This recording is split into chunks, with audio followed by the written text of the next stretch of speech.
ഇത് എന്ത് ദിവസമെന്ന് എനിക്കറിയത്തില്ല. ശരി ഞായറൊന്നും എനിക്കറിയത്തില്ല. ദൈവസത്യം അല്ല, തിരക്കിന്റെ കാര്യമല്ല, എനിക്കറിയത്തില്ല തിങ്കളേതാ ചൊവ്വ, എനിക്കറിയില്ല. ഈ ഡേറ്റ് ഇപ്പം കരിഷ്മ ഇങ്ങനെ ഓർമ്മിപ്പിച്ച് വെക്കുന്നതുകൊണ്ട് ഡേറ്റ് അറിയാം. 26 ഇപ്പം മറ്റന്നാള് കോഴിക്കോട് ഇനോഗ്രേഷൻ, 28 അങ്ങനെ അറിയാം.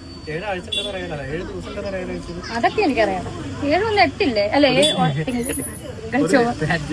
തമിഴ്നാട് വയറാന്ന് കേട്ടിട്ടുണ്ട്, ഇങ്ങനെ പറയും. അല്ലാതെ തമിഴ്നാട് ലുക്കാന്നൊന്നും എനിക്കറിയത്തൊന്നുമില്ല. ഞാൻ ഓർക്കും ചെയ്തെന്താ സംഭവം. കൊള്ളാലോ. അതെ, ഒരു ഡെലിവറിക്ക് ശേഷം തമനെ പോലുള്ള ആക്ട്രസിന്റെ ഒക്കെ വയറ് കിട്ടുക അത് ഭാഗ്യം തന്നെയാണേ. ഞാൻ എന്നെ തന്നെ പ്രൊമോട്ട് ചെയ്തോണ്ടിരിക്കുക.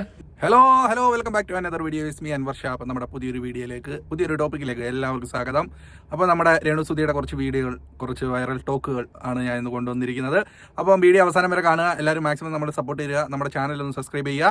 ഫേസ്ബുക്കിൽ കാണുന്ന ഒരു പേജ് ഒന്ന് ഫോളോ ചെയ്യുക. അപ്പോൾ നിങ്ങളുടെ കമന്റും ലൈക്കും ഷെയറും ഒക്കെ തന്ന് നമ്മളെ മാക്സിമം സപ്പോർട്ട് തരിക. ഒന്ന് തെറ്റിദ്ധരിക്കരുത്, ഇവരെന്നെ കൊണ്ട് പറയിപ്പിക്കുന്ന ഇതൊക്കെ.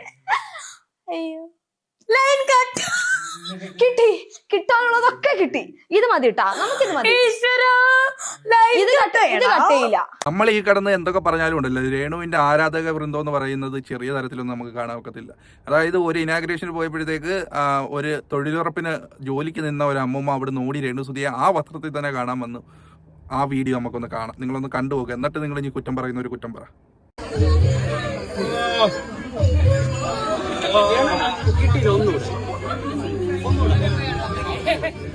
അമ്മയുടെ കൊടുത്തു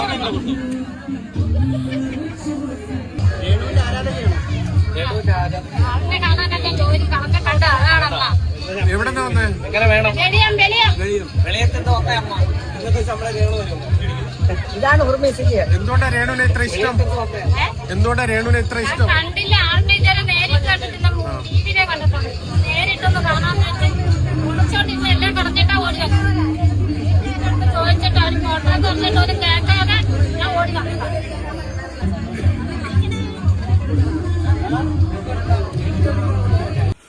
ആ അമ്മയുടെ ഒരു സ്നേഹം കണ്ടോ നിങ്ങൾ? അതായത് ജോലി കളഞ്ഞിട്ട് ഇന്നത്തെ ശമ്പളം പോലും വേണ്ടാന്ന് വെച്ചിട്ട് അവര് രേണുസുധിയെ കാണാൻ വേണ്ടി വെളിയത്തുനിന്ന് അവിടം വരെ വന്നെന്ന് പറയുന്നത്. ഇവിടെ അടുത്ത് തന്നെ ആയിരിക്കും പരിപാടി.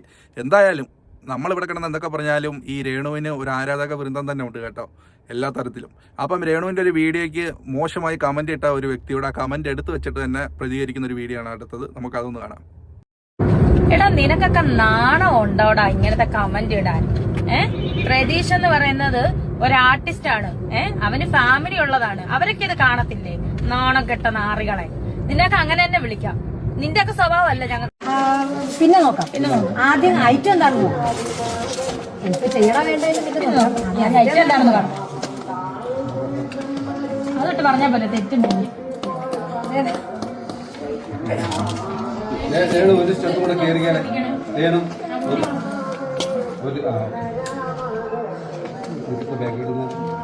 അപ്പൊ നിക്കറിട്ട വീഡിയോ ഞങ്ങൾക്ക് ഒന്ന് കാണണ്ടേ?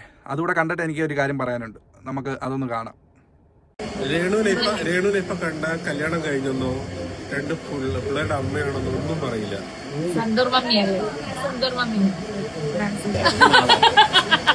റൂമേലാണ് എന്നെ ഇങ്ങനെ അവര് ട്രീറ്റ്മെന്റ് ചെയ്താണ് ഇത്ര ഇപ്പൊ പറഞ്ഞ മാറ്റമൊക്കെ. ഞാൻ സുന്ദരിയാന്നൊന്നും പറയത്തില്ല, മാറ്റമൊക്കെ. ഈ രേണുസുധിക്ക് ഈ സുധി മരിച്ചതുമായിട്ട് ബന്ധപ്പെട്ട് ആ ഒരു ഡേറ്റിനെ കുറിച്ച് ചോദിക്കുമ്പം അത് മറന്നുപോയെന്ന് പറയുന്ന ഒരു വീഡിയോ വന്നപ്പോൾ ഉണ്ടായിരുന്നു. അതിനെക്കുറിച്ച് ഒരു യൂട്യൂബർ ചോദിച്ചപ്പം അതിന് കൊടുത്ത മറുപടിയാണ് നമ്മൾ ഇനി കേൾക്കാൻ പോകുന്നത്. അതൊന്ന് കേൾക്കാം നമുക്ക്. സുധിച്ചേട്ടൻ മരിച്ച വർഷം പോലെ രേണുവിന് ഓർമ്മയില്ല എന്നൊക്കെ പറഞ്ഞു. ഓൺലൈൻ നമ്മുടെ നല്ല കാര്യങ്ങളല്ലേ വർഷങ്ങൾ ഓർക്കുന്നത്.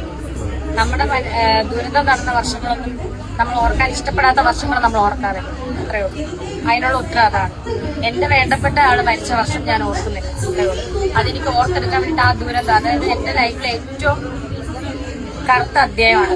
ആ കറുത്ത അധ്യായത്തെ പറ്റി ഞാൻ ഓർക്കാൻ ഇഷ്ടപ്പെടുന്നില്ല. അതാണ് എനിക്ക് പറയുന്നത്. ഓക്കെ, അതാണ് കുറച്ചു കാലം കഴിയുമ്പോൾ നമ്മൾ അല്ലേലും എല്ലാവരും നമ്മുടെ കുടുംബത്തിൽ നിന്നും മരണപ്പെട്ടവരെ മറന്നു പോകും. നിത്യലൈഫ് മറവി മനുഷ്യന് അനുഗ്രഹമാണ്, അത് സത്യമാണ്. പിന്നെ ഓർമ്മ ദിവസം വരുമ്പോൾ, ആ മരിച്ച ദിവസം വരുമ്പോൾ എല്ലാവരും ഒന്ന് ഓർക്കും. എന്നാൽ രേണുസുതിക്ക് അത് ഓർക്കാൻ താല്പര്യമില്ലെന്നാണ് അവർ പറയുന്നത്. അതുകൊണ്ട് അവർ ആ ഒരു കാര്യത്തെക്കുറിച്ച് ചിന്തിക്കുന്നുമില്ല. സുതിയെ ഇപ്പം ഓർക്കുന്നുമില്ല എന്നാണ് പറയുന്നത്. ഇനി അവർ മറ്റൊരു വിവാഹ ജീവിതത്തിലേക്ക് കടക്കുന്നതിനെ കുറിച്ച് ആലോചിക്കുന്നുണ്ട്. അങ്ങനെ ആകുമ്പോൾ ഈ രേണു സുതി എന്നുള്ള പേര് കൂടി അവർ മാറ്റണമെന്നാണ് പറഞ്ഞേക്കുന്നത്.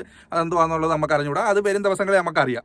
ഇനി ഇപ്പോഴെന്ന് പറഞ്ഞാലുണ്ടല്ലോ, ഈ രേണു സുതിയെ ഈ ഇത്രയും പിരികേറ്റി അല്ലെങ്കിൽ അവരെന്തൊക്കെയാണെന്നോ അല്ലെങ്കിൽ അവരാരൊക്കെയാണെന്നോ ഉള്ള രീതിയിൽ ഒരു തോന്നൽ വരുത്തുന്നത് ഇവർക്ക് ചുറ്റും കൂടിയിരിക്കുന്ന കുറച്ച് ഉപചാര വൃന്ദങ്ങളുണ്ട്, അവരാണ്. ഞാൻ ഒരു വീഡിയോ ഇവിടെ വെക്കാം, അത് കേൾക്കുമ്പോൾ നിങ്ങൾക്ക് മനസ്സിലാവും. അതിനകത്ത് ഓരോ വീഡിയോയ്ക്ക് ക്യാപ്ഷൻ ഇട്ട കഥ അവർ പരസ്പരം പറയുന്ന വീഡിയോ ആണ്, അതൊന്ന് നമുക്ക് കേൾക്കാം. സാധാരണക്കാരെ പോലെ തറയിൽ കിടക്കുന്ന ഞാൻ മുമ്പ് ഇട്ടെങ്ങനെന്നറിയാമോ? സാധാരണക്കാരിയെ പോലെ ചായയിൽ ബിസ്ക്കറ്റ് മുക്കി കഴിക്കുന്ന രേണു. കണ്ടോ, ഇവരൊക്കെ വന്നിരുന്നിട്ട് ചുറ്റും ഇരുന്ന് ഇങ്ങനെയൊക്കെ പറയുമ്പം ഇവർക്ക് തോന്നും എന്തൊക്കെയോ ആണ്, എന്ത് മനുഷ്യന്മാരല്ലയോ എന്ന് തോന്നിപ്പോകും. അത് ആരെയും കുറ്റം പറഞ്ഞിട്ടൊന്നും കാര്യമില്ലെന്ന്. ഇപ്പോൾ എനിക്കായാലും ഇങ്ങക്കായാലും ഒക്കെ തോന്നിപ്പോകും. ഇപ്പോൾ കാര്യം എന്ന് പറഞ്ഞാൽ ഈ കൂടെ നിൽക്കുന്ന കുറച്ച് ആൾക്കാർ അവരെ വെച്ച് ഇങ്ങനെ കുറച്ച് കണ്ടന്റുകൾ ഉണ്ടാക്കി അവർ വെച്ച് റീച്ച് ഉണ്ടാക്കുന്നുണ്ട്. ഇവർക്കെന്ന് പറഞ്ഞു കഴിഞ്ഞാൽ ഈ നെല്ലും പതിനും തിരിച്ചറിയാത്ത ആണോ എന്നുള്ളതും എനിക്ക് സംശയമുണ്ട്.